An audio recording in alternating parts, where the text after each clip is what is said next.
Hello friends, welcome to Z Information Technology YouTube channel.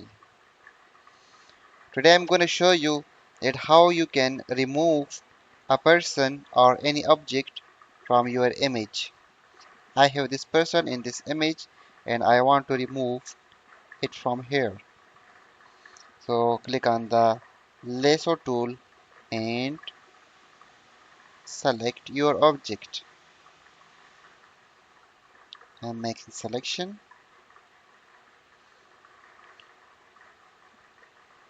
a very rough selection, and then press Shift plus backspace, and here click on content aware and click on OK.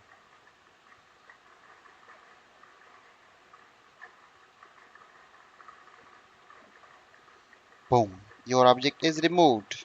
Dear viewers, if you like this video and want to support me, then please subscribe my YouTube channel by clicking this subscribe button and press the bell icon to enjoy the latest updates. Thanks for watching.